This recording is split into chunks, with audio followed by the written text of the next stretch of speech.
I am Miss T, Shanice, and welcome back to my channel.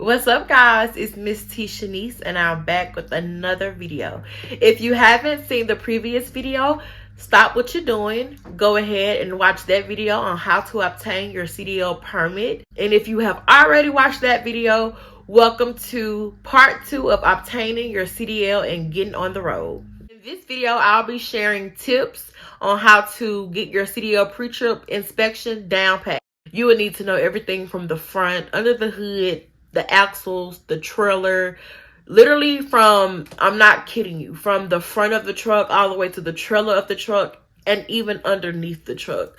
You will have to literally check every part of this truck from the inside out. But do not get discouraged, because I didn't know a thing about a freaking part, okay? I literally didn't even know what an air compressor was. So I'm telling you, if I could do it, you could do it. Also, get ready and have your water, Gatorade, Celsius, whatever you need to stay hydrated, have it ready. Because after you finish with the properly secured, properly mounted, no cuts, no leaks, no illegal drill holes, you have to say that before every part that you mention. So you are definitely going to get thirsty. Have your hydration kit on deck, okay? This is not a game, okay? This is like boot camp when it comes to that pre-trip inspection, but it's so important because the pre-trip inspection is the most important thing about trucking, because it's how you stay safe on the road. It is imperative that you learn your pre-trip and get it down packed and you flow with your system. The biggest thing is having your system and having a system that you can go by. My system was start from the beginning and work my way down. I would start down and work my way up. So that was my system personally, but your system is totally up to you. Just find a system that works for you and work your system. And if you do the system repetitively, consistently, you will have a routine. So you know that you won't miss any parts if you do it consistently. That is the secret on how to get your CDL pre-trip inspection down packed and in order. Get you a system that works for you and consistently practice your system. That is the biggest takeaway from this video. A few things to expect at the DMV. Depending on location, some examiners would like for you to point at what you're talking about. They want to know everything. So it's important that you know what you're talking about. When you name these parts, it's important that you can point out your part, because I had a really tough examiner, and at first I was just pointing general areas. She told me, no, honey, I want you to touch the part that you are naming and tell me what it does, and do the pre-trip inspection the way it's supposed to go. So it's imperative that you know what you're talking about and you're just not bullshitting these answers and just bullshitting your pre-trip, because like I say, it is imperative for your safety to really get consistent with your pre-trip. When you see trucks on the side of the road or just being broken down, they're missing out on money. It's not safe being on the side of the road, and all of that could be avoided if you do a thorough and consistent pre-trip. Pre-trip. I literally can't preach that enough, because your pre-trip doesn't just start when you're in CDL school.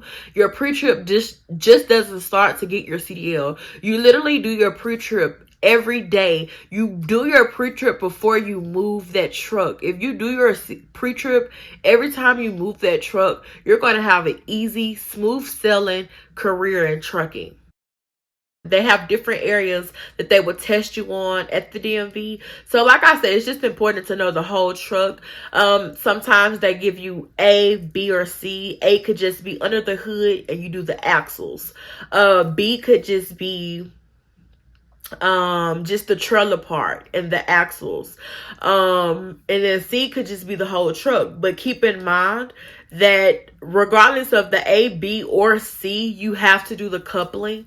And the coupling is both putting the tractor and the trailer together. So regardless if you get A, B, or C, you must know those coupling components in your pre-trip. It is very important because you will be hauling both a trailer with your tractor. So you need both of those to do a complete pre-trip inspection in order to obtain your Class A CDL. Like I told you guys earlier, I didn't know a thing about a truck. So when I was talking to my professors and they were going, I'm saying my professors, I've been in college for too long. But when I was talking with my instructors, I made sure to ask, what's the AC compressor? What does it do? What is it connected to? What's the cooling? What's the exhaust? Like, I would ask all those questions to make sure that I would know exactly what these parts are used for, what these parts look like, because parts look different in other trucks and different models. You have Freightliners, you have Internationals, you have Peterbilts. Like, you just have all of these trucks, and they do look different in different trucks, and they are in different areas of the truck. So it's really important that you know exactly what to look for and what you're looking for, and to call it out if you was to see it on a different truck. I was extremely nervous when I did my pre-trip inspection. It was like, of course, it was outside and it was in the springtime. So it was like bees and stuff flying around. So that was making me nervous too, because I'm terrified of anything that flies over me that can sting and bite me and just get away.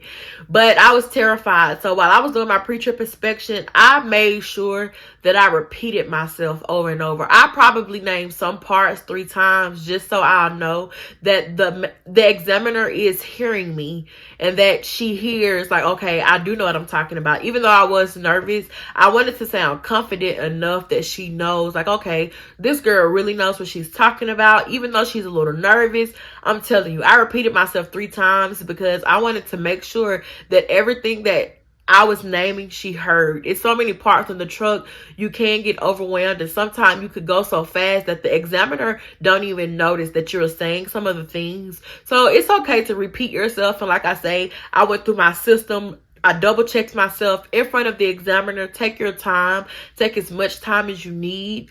I would say the important part about the pre-trip is not over until you say this concludes my pre-trip inspection. So if you don't say this concludes the pre-trip inspection, you literally have all the time in the world to correct any errors that you failed. After you've done the outside pre-trip inspection, the next part is the in-cab inspection. Like I say, the same thing follows. Have a system, work with your system consistently, and you will be fine. I promise you, do not get overwhelmed. You have this. Don't give up. Stay strong. Good luck, and good luck on those back end maneuvers. I'll see you on the road.